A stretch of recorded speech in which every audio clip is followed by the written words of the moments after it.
Hi, I'm Brian Rini. I'm a professor of medicine and chief of clinical trials at the Vanderbilt Cancer Center. And I appreciate being here today to talk to you briefly about updates in kidney cancer. These are my relevant conflicts of interest. So the first update is actually a drug that's not yet approved in this setting. It's adjuvant pembrolizumab. This was important data presented at FASCO and is certainly very likely to get FDA approved, I think probably by the end of the year. And so I think it's important to know for clinical practice. So this was a very straightforward study design in high-risk resected kidney cancer who received a year of standard pembrolizumab, 200 milligrams every 3 weeks for a year, or matching placebo. It did include resected M1 disease with the primary endpoint of disease-free survival. These are the patients that were enrolled. So you can see there were different categories, sort of the intermediate high risk, which was most patients, sort of high grade T2, T3, the high risk, which was higher T or node positive patients, and then the resected metastatic disease. And so, and resected metastatic disease only accounted for a small proportion, but a pretty broad swath of high risk resected kidney cancer. These are the top line results. So adjuvant pembro reduced recurrence by about 32%. So hazard ratio of 0.68 for the entire population. You could see the curves there that split fairly early and stay split, relatively early follow-up and relatively few events, but nonetheless a pretty clear difference in terms of the disease-free survival. We don't yet have full data on overall survival. These are the interim results. These curves look pretty overlapping to me with a lot of censored data after 15 months, but the hazard ratio is below 1, well below 1, but I think it's probably too early to know. But I think we can confidently say that adjuvant pembrolizumab reduces a risk of disease recurrence, maybe by delaying, maybe by preventing. No effect on overall survival demonstrated just yet, but of course those data will be forthcoming. Toxicity was as expected. Adjuvant pembro is a pretty well tolerated single drug. I think what's not captured here, and there's also some quality of life data being presented at this year's ESMO, is that what you're really worried about in this setting is that many patients aren't destined to have recurrence. Even in a high-risk population, probably half of the patients won't ever recur. So you're subjecting these people to a drug that's well tolerated for the cohort, but may not be tolerated by individual patients. That is high-grade immune-mediated toxicity, lifelong endocrinopathies, et cetera. So I think that's the sort of discussion that's going to happen in the clinic when faced with one of these patients. I'm going to turn now for the rest of the talk to systemic therapy in kidney cancer. This is a classic timeline that you see in all of these talks that takes us back to interleukin-2, the first immunotherapy approved nearly 3 decades ago, to the VEGF-TKI era, drugs like sunitinib and pazopanib and the like, and then into the new immunotherapy era and rapidly into the immune combo era, which is where we are now. And I'll talk about some of these details mostly on the right side of the graph. But on the bottom, I've put the median overall survival, which has gone from 1 year in the old immunotherapy era to about 2 years in the TKI era, and has crept up now. And the most recent data would suggest that patients are living 4 to 5 years and that some patients can be cured. And those are discussions that I have in clinic with new patients.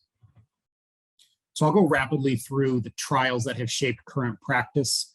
There's some similarities and some differences. I would say they're more similar than different. And I have a summary table at the end, which will draw it all together.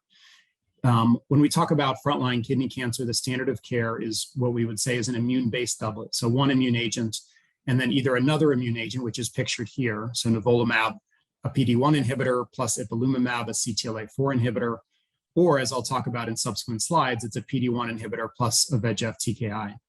So this was the Ipi-Nivo CheckMate 214 study, now presented and published many years ago. I'm going to present the updated data.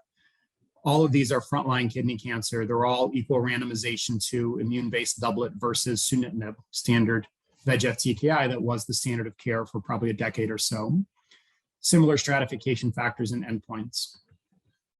These are the most updated data. This is a 4-year survival update. And the way these data are presented on this and the next slide is an ITT population, that is everyone enrolled in the trial, an intermediate and poor risk population. And these are criteria, categories that are defined by clinical criteria, performance status, laboratory values, and the like. And then a favorable risk population on the right graph. So what you see in the ITT and intermediate and poor is a pretty typical immunotherapy PFS curve. That is, they stay together for the first part, and then right about the median or so, they start to split, and you start to see that IO tail of the curve. That is, there's a subpopulation of 20–30% of patients who have long-term, that is measured in years, disease survival with this regimen. What's interesting about favorable risk, and for reasons I won't have time to go into, it is a more VEGF-driven population. That's pretty well accepted. And so those patients actually do better from a progression-free survival standpoint with sunitinib. Now, the IO-TKI combos work well in this population, so have become standard, but Ipi-Nivo is largely confined to that intermediate and poor risk population. That's the label. It was actually the primary population of this study.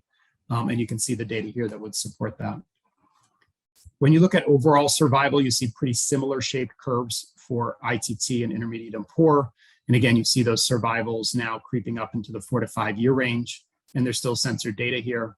And then no survival advantage for either arm in the favorable risk population. And as the name would suggest, those patients do quite well just based on inherent biology.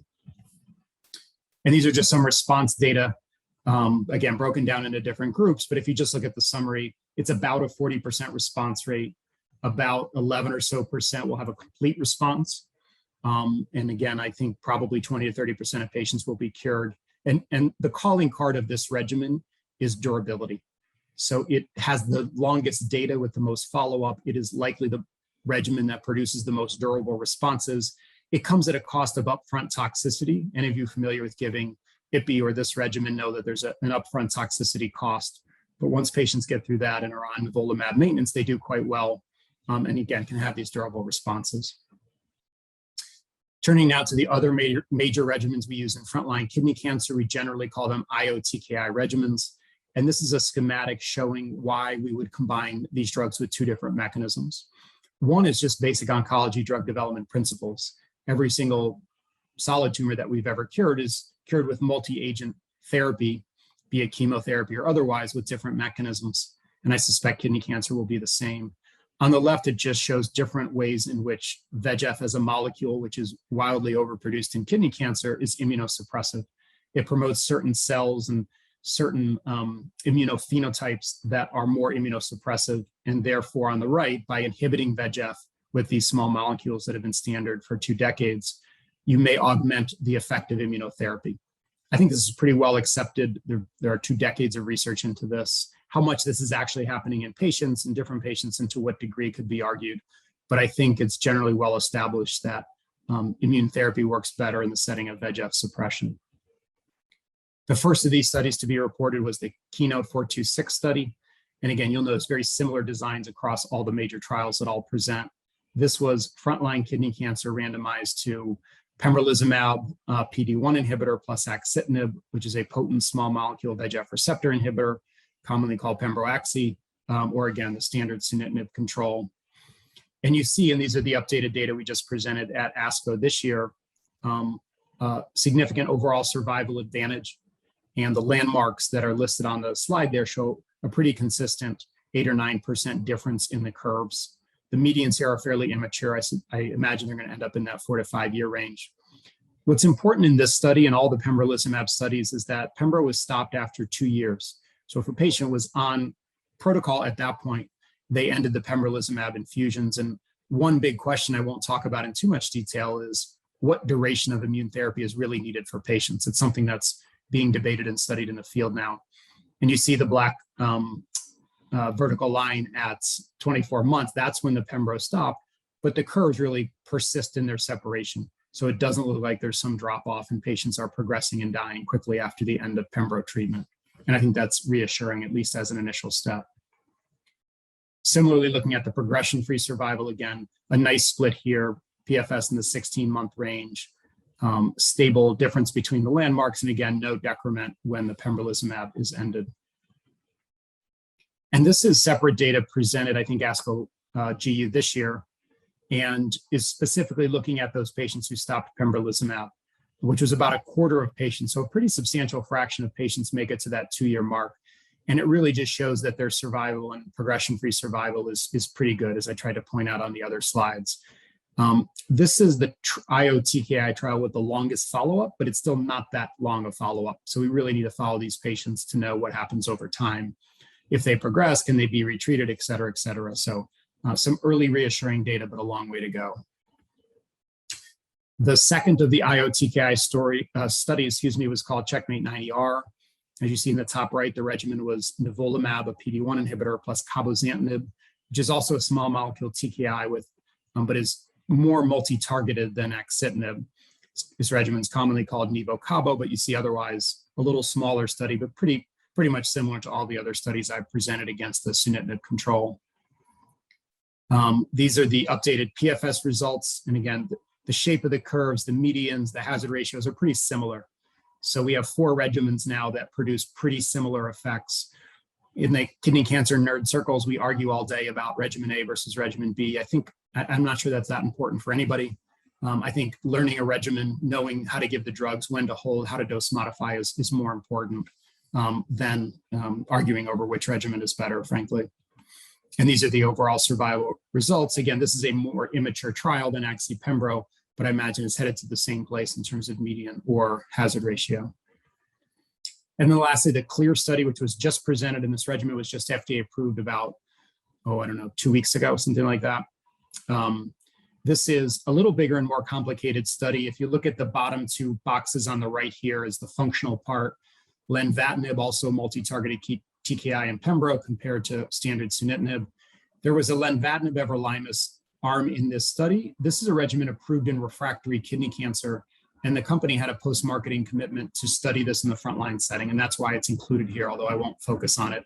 It's still really pretty much only used in a refractory setting. These are the PFS curves, again, very impressive in their split. If you look at this median PFS here, you can see it's almost 2 years. That's a long time in kidney cancer for a frontline PFS. It's the longest we've ever seen. And it's unclear whether this regimen is better than the others, or these are just the vagaries of differences across trials. But nonetheless, pretty impressive, disease controlling results here. Overall survival, very immature in this study, but hazard ratio looks in line with everything else. Another notable feature of this particular regimen is over here is the response rates. I didn't highlight this too much in the other studies, but response rates are about 55 or 60% in the other studies. There's 71% here. Complete response rates are about 10% in the other studies. There's 16% here. Again, whether this is a true difference in the regimen or not is unknown, but I think most people would feel like these are the best data. Although, and again, I'm not focusing on it in the interest of time, it's also the most toxic regimen.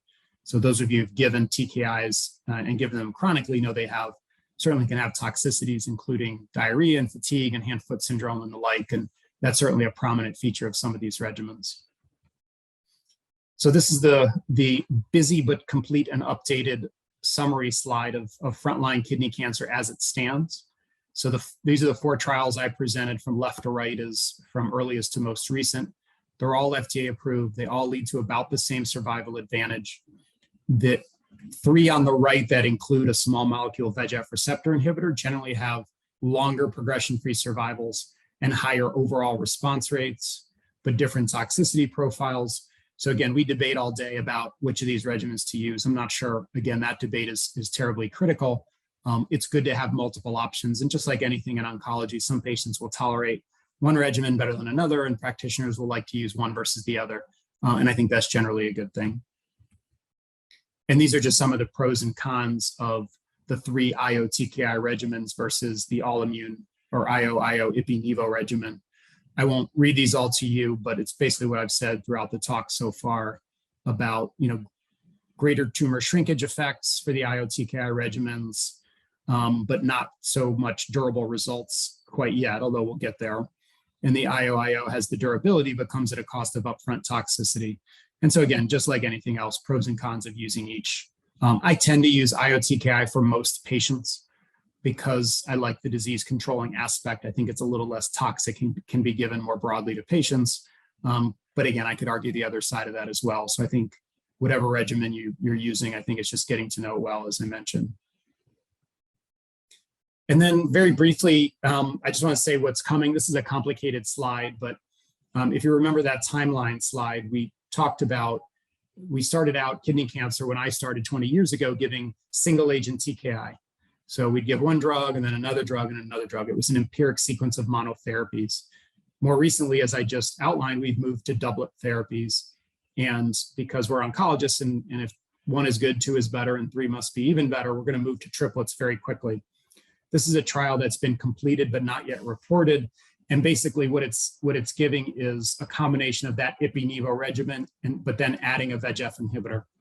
So it's commonly called Ipi-Nivo-Cosmo, Ipi-Nivo-Cabo. Cosmic is the name of the study. And it's an example of a triplet study. There are other triplet studies going on, but this will be the first to report. You can imagine there could be some toxicity challenges. If any of you have given Ipi-Nivo or if you've given Cabo by themselves, they can be toxic. Together, I imagine it's going to be, could be very toxic and too toxic for many patients, but we'll see. We haven't seen the data yet. So anyway, just sort of more of an example of where we're moving in the field. And there are other big triplets that other companies have going on, coming soon to a clinic near you.